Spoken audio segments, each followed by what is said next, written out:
திரை விமர்சனத்தில் இன்றைக்கு நாம் பார்க்க இருக்கும் திரைப்படம் குபேரா. நாகார்ஜுன், தனுஷ், ராஷ்மிகா மந்தனா, பாக்யராஜ், ஜிம் ஷார்ப், ஷாஜி ஷிண்டே, தலிப் தகில், ஜெயபிரகாஷ் மற்றும் பலர் நடித்திருக்கின்றார்கள். இசை டிஎஸ்பி, ஒளிப்பதிவு நிகேஷ் பொம்மி ரெட்டி, கதை திரைக்கதை எழுதி இயக்கி தயாரிப்பாளராகவும் மாறியிருக்கின்றார் சேகர் கம்புலு. கலை தோட்டாதரணி. மிக பிரம்மாண்டமான படம், அதே போல மிக நீண்ட படம், 3 மணி நேர படம். ஊரை அடித்து உலையில் போட்டு உண்டு கொழுக்கும் கூட்டம் ஒரு பக்கம், அடுத்த வேளை சாப்பாட்டுக்கு வழியின்றி சாலை ஓரம் பட்டினியாய் பசியாய் பராரியாய் கிடக்கும் ஒரு கூட்டம்.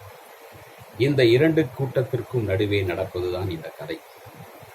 ரொம்ப நேர்மையான அதிகாரியாக இருந்தாலும் ஆபத்து, ரொம்ப அப்பாவியாக இருந்தாலும் ஆபத்து என்பதை இந்த திரைக்கதை உணர்த்துகிறது. குபேரா தனுஷின் 51வது படம். சுமார் 90 முதல் 120 கோடி ரூபாய் வரை இந்த படத்திற்காக செலவு செய்யப்பட்டிருப்பதாக சொல்லப்படுகிறது. கதைக்களம் ஹைதராபாத் டு மும்பையில் நடக்கிறது. அதே சமயத்தில் இந்த படத்தின் தொடக்கம் திருப்பதி பிச்சைக்காரர்களில் தொடர்ந்து அதே திருப்பதியில் தான் முடிகிறது படம். அந்த வகையில் ஒரு நேர்கோட்டில் திரைக்கதை பயணித்திருக்கின்றது. நேர்மையான அதிகாரியாக நாகார்ஜுனா, சில அரசியல்வாதிகள், சில தொழிலதிபர்களின் மிரட்டலுக்கோ பணத்திற்கோ வளைந்து கொடுக்காமல் பணியாற்றியதால் 10 ஆண்டு சிறையில் தள்ளப்படுகிறார். நேர்மைக்கு கிடைத்த பரிசு. படிப்பறிவில்லாத, உலக அறிவில்லாத, அப்பாவி, அனாதை பிச்சைக்காரன் தேவா தனுஷ் அந்த பாத்திரத்தில் நடிக்கிறார். பிச்சைக்காரன், கேர் ஆஃப் பிளாட்ஃபாரம் பிச்சைக்காரன் 10,000 கோடிக்கு பினாமி ஆகிறார். எப்படி? கொஞ்சம் விவரம் தெரிந்து அதே 10,000 கோடி ரூபாய் எனக்கு கொடுத்து விடுங்கள், நான் இந்த பிச்சைக்காரர்களின் வாழ்வை மாற்றுகிறேன் என்று சொல்வது அப்பாவித்தனத்தின் உச்சம். திட்டம் போட்டு திருடுற கூட்டம் திருடு கொண்டே இருக்குது, அதை சட்டம் போட்டு தடுக்கிற கூட்டம் தடுத்து கொண்டே இருக்குது. திருடராய் பார்த்து திருந்தாவிட்டால் திருட்டை ஒழிக்க முடியாது என்று புரட்சி தலைவர் பாடியிருப்பார். இன்று எந்த திருடனும் திருந்துவதாக இல்லை, அப்படி திருந்தினாலும் வருந்துவதாக இல்லை என்பதுதான் இந்த திரைக்கதையில் நமக்கு தெரிய வருகின்றது. அதாவது இந்த கதை என்ன என்பதை நாம் சொல்லும்போது, இந்த கதையை குசேலன் கிருஷ்ண பரமாத்மாவை சந்தித்து குபேரன் ஆனார் என்பார்கள். இதில் ஒரு பிச்சைக்காரன் ஒரு கோடீஸ்வரர், மிகப்பெரிய கோடீஸ்வரரை மூலம் 10,000 கோடிக்கு பினாமியாகிறார். அவர் பிறகு அந்த பினாமியாக இருந்தவர் நிஜமாகவே குபேரன் ஆனாரா இல்லையா என்பதுதான் இந்த கதை.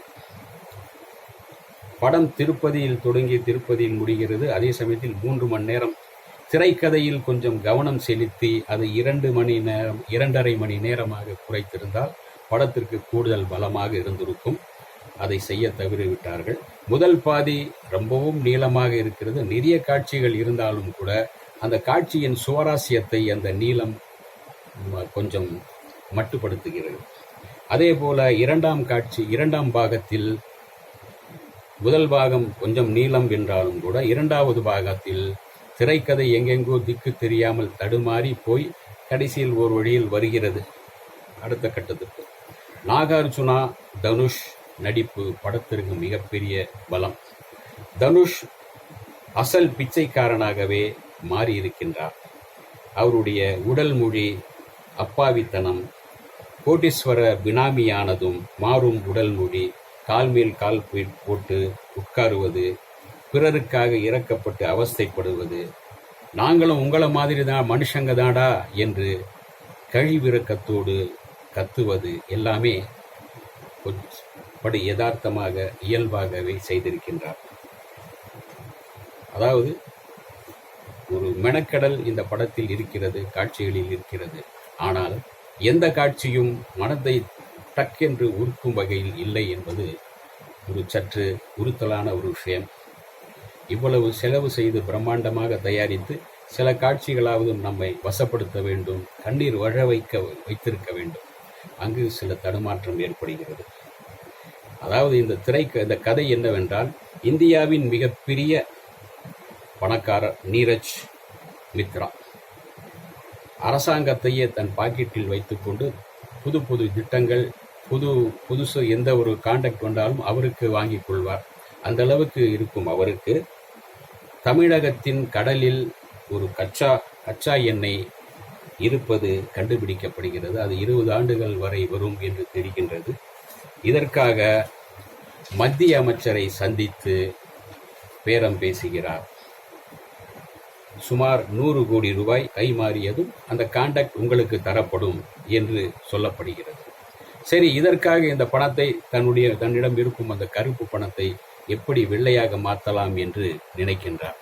சரி, இதற்காக தன்னிடம் உள்ள கருப்பு பணத்தை வெள்ளையாக மாற்றி அவர்களுக்கு தர வேண்டும். அதை எப்படி செய்யலாம் என்று நினைக்கும் போது, சிறையில் இருக்கும் நேர்மையான சிபிஐ அதிகாரியான நாகார்ஜுனாவை அழைத்து வருகிறார்கள். சிறையிலிருந்து வருகிறார். அவர் மூலமாக இந்த திட்டத்தை அவர் கையில் இந்த திட்டத்தை கொடுக்கும்போது, அவர் இந்த சில குறிப்பிட்ட பிச்சைக்காரர்களை அழைத்து அவர்களின் பேரில் 10,000 கோடியாக பினாமியாக போட்டு அந்த அமைச்சர்களுக்கு கொடுத்து விடலாம் என்று சொல்ல, அந்த 4 பிச்சைக்காரர்கள் 4 புறத்தில் இருந்து அப்பாவியாக ஒன்றும் தெரியாதவர்களாக அழைத்து வருகிறார்கள். அவர்களை வைத்து அந்த பணத்தை ஒவ்வொருவராக அனுப்பும்போது, அப்படி பினாமியாக வந்த ஒவ்வொருவரும் அவர்களுடைய வேலை முடிந்ததும் கொல்லப்படுகிறார்கள். இது தனுஷுக்கு, தேவா என்கிற தனுஷுக்கு தெரிந்ததும் அவர் தப்பி ஓடுகிறார். அவர் நாகார்ஜுனாவிடம், அதாவது அந்த கோடீஸ்வரனிடம் கிடைத்தாரா, அந்த பணம் அவருக்கு திரும்பி செலுத்தப்பட்டதா என்ன என்பதே மீதி கதை. நாகார்ஜுனா இதில் என்ன பாத்திரம், எப்படி வந்தார், இவருக்கு தனுஷுக்கு உதவினாரா, அல்லது அவரும் அந்த பெரும் முதலாளிகளோடு சேர்ந்து கொண்டாரா என்பதை மீதி கதை. ஒரு நல்ல கதை. அதை மிக நீளமாக திரைக்கதையில் கொஞ்சம் கோட்டை விட்டதால் சில இடங்களில் மனதை தொட முடியாமல் போய்விட்டது. பாக்யராஜ் நடித்திருக்கின்றார். பாக்யராஜ் தானா அது என்று நம்மாலே இப்போ தெரிந்து கொள்ள முடியவில்லை. அந்த அளவுக்கு அவருடைய மேக்கப், அவருடைய குரல் மட்டும்தான் அதில் தெரிகிறது. மற்றபடி சிறப்பாக செய்திருக்கிறார்கள். குபேரா கடைசியில் குபேரன் ஆனாரா இல்லையா என்பதை மீதிக்காது. இந்த வீடியோ உங்களுக்கு பிடிச்சிருந்தா லைக் பண்ணுங்க, ஷேர் பண்ணுங்க, கமெண்ட் பண்ணுங்க, சப்ஸ்கிரைப் பண்ணுங்க, மறக்காம பெல் ஐகானை கிளிக் பண்ணுங்க.